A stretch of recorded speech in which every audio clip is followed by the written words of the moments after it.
तो रिपोर्ट आपने देख ली, अब विश्लेषण करना बहुत जरूरी है। बड़ा सवाल यह है कि कपिल सिब्बल अखिलेश यादव के लिए कितने फायदेमंद होंगे, ये भी समझना जरूरी है। तो चलिए ग्राफिक्स के जरिए विश्लेषण आज का शुरू करते हैं कि क्यों अखिलेश ने कपिल सिब्बल को राज्यसभा भेजा। तो देखिए एक एक करके वजहें सामने हैं और इन वजहों पर नजर हम डालते हैं। पहली वजह यह है कि 2017 के चुनाव में पहले जब समाजवादी पार्टी में चुनाव चिन्ह को लेकर सिर्फ डबल चल रही थी, तब कपिल सिब्बल ने ही अखिलेश यादव की तरफ से पैरवी की थी और अखिलेश यादव के पक्ष में पार्टी आई थी, पिता मुलायम सिंह को नहीं मिली थी। दूसरी वजह क्या है, अब वो दूसरी वजह बताते हैं। तो ये है दूसरी वजह। दूसरी बात यह है कि कपिल सिब्बल के परिवार के मुलायम से नजदीकी संबंध रहे हैं, अखिलेश परिवार से नजदीकी संबंध रहे हैं, ये भी एक वजह है। अब तीसरी वजह की बात करते हैं, ये भी काफी खास है। और तीसरी वजह यह है कि सिब्बल ही वो शख्स हैं जिन्होंने आजम खान को जेल से बेल दिलाई और अब ये अखिलेश और आजम के बीच जो दीवार है उसे गिरा सकते हैं। चौथी बात क्या है वो भी हम आपको दिखाते हैं। देखिए चौथी बात ये है कि कपिल सिब्बल मुस्लिमों में काफी लोकप्रिय हैं। वो मुस्लिमों को केस लड़ते हैं जिससे अखिलेश की पकड़ मुस्लिमों पर मजबूत होगी, क्योंकि ये एक बड़ा फैक्टर माना जा रहा है 2024 के चुनाव के लिए। पांचवी वजह आपको बताते हैं कि क्या फायदा हो सकता है। तो कपिल सिब्बल के जरिए ही अखिलेश सिर्फ यूपी ही नहीं बल्कि पूरे देश को मुस्लिमों को साधना चाहते हैं। लोकसभा चुनाव में ये फैक्टर काम आएगा। और छठवीं वजह यह है कि कपिल सिब्बल 2024 में अहम भूमिका निभा सकते हैं गठबंधन करने में। हाल ही में अखिलेश एक मुलाकात उनके तेलंगाना के सीएम केसीआर से हुई थी और राष्ट्रीय स्तर पर जो भी बड़े नेताओं से मुलाकातें या गठबंधन है उसमें कपिल सिब्बल की बड़ी भूमिका हो सकती है, क्योंकि बड़ी जिम्मेदारियां उन्होंने निभाई हैं, केंद्रीय मंत्री रहे। अब आपको बताते हैं कि कपिल सिब्बल कैसे मुस्लिमों के बीच बड़ी आवाज बन सकते हैं, वो भी विश्लेषण करना बहुत जरूरी है। ये तो माना जा रहा है कि मुस्लिमों के बीच पैठ बढ़ा सकते हैं, लेकिन क्यों?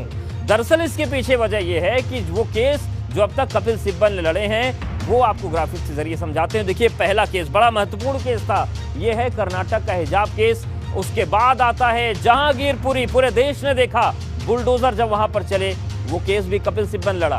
3 तलाक का केस कपिल सिब्बल ने लड़ा। सीएए और एनआरसी की बात करें वो भी कपिल सिब्बल लड़े और राम मंदिर केस भी लड़े, जिसमें उन पर आरोप लगते रहे कि जो डिले हुई सुनवाई में वो कपिल सिब्बल करवाते रहे। और वहां उन्होंने मांग भी ये की थी कि 2019 के लोकसभा चुनाव के बाद राम मंदिर पर सुनवाई हो, तो ये मुस्लिमों के बीच पैठ बनाने मददगार साबित हो सकते हैं। वहीं कपिल सिब्बल पर दांव खेलने के पीछे एक बड़ी वजह है कानून पर उनकी पकड़, क्योंकि अब तक कपिल सिब्बल कई बड़े नेताओं के केस लड़ चुके हैं। देखिए आजम खान को सुप्रीम कोर्ट से बेल कपिल सिब्बल ने दिलवाई।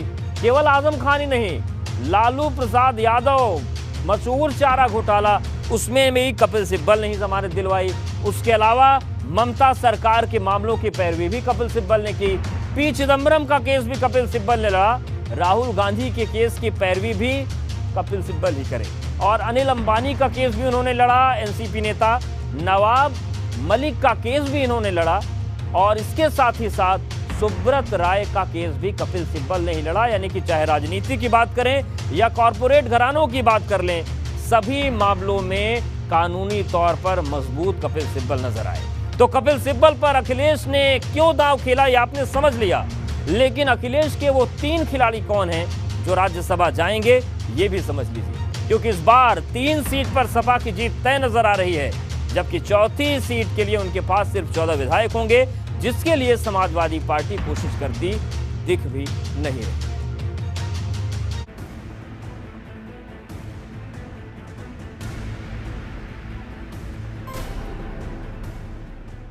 उच्च सदन की लड़ाई, साइकिल की चढ़ाई।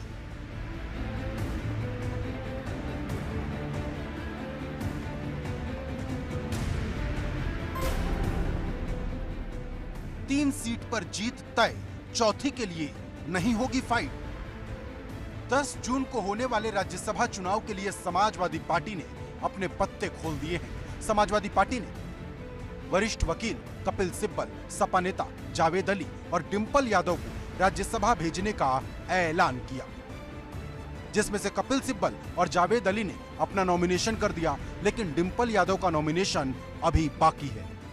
राज्यसभा चुनाव के लिए समाजवादी पार्टी ने अपने पत्ते खोल दिए हैं। आज कपिल सिब्बल अखिलेश यादव के साथ विधान भवन पहुंचे और वहां उन्होंने राज्यसभा चुनाव के लिए अपना नामांकन दाखिल किया। हालांकि कपिल सिब्बल निर्दलीय के तौर पर राज्यसभा का ये चुनाव लड़ रहे हैं, पर उनको समाजवादी पार्टी का पूरा समर्थन मिला हुआ है। वहीं आज समाजवादी पार्टी के उम्मीदवार के तौर पर जावेद अली, जो पूर्व राज्यसभा सदस्य हैं, उन्होंने भी अपना नामांकन दाखिल किया।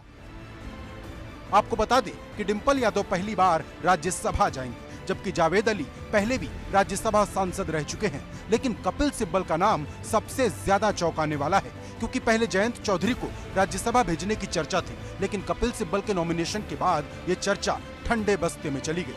हालांकि कपिल सिब्बल सपा की तरफ से चुनाव जरूर लड़ रहे हैं, लेकिन वो उम्मीदवार निर्दलीय हैं। मैंने अखिलेश जी को कहा कि अगर आप मेरा समर्थन करेंगे एज एन इंडिपेंडेंट तो मैं आपका आभारी रहूंगा और मैं उनका शुक्रगुजार हूं। उन्होंने ये मौका दिया है, तो उनका बड़ापन है, अखिलेश जी का बड़ापन है, शिवपाल जी का है, आजम खान साहब का है।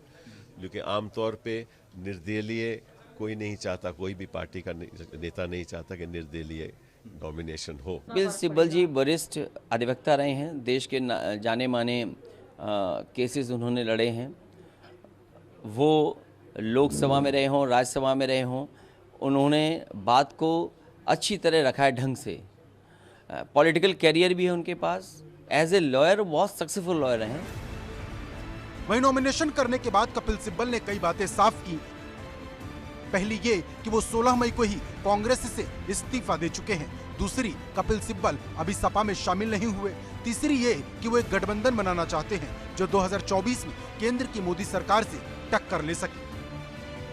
वैसे अखिलेश ने तीनों उम्मीदवारों के जरिए यादव मुस्लिम वोट को साधने की कोशिश की, ताकि ये ताकत 2024 में भी एकजुट रहे। लेकिन बड़ा सवाल उस 11वीं सीट का है, जिसको लेकर अभी तक पेच फंसा है, क्योंकि संख्या बल के लिहाज से 3 सीट पर सपा और 7 सीट पर भाजपा की जीत तय है। लेकिन 11वीं सीट किसके खाते में जाएगी, ये सबसे बड़ा सवाल है। Bureau report, ABP Ganga.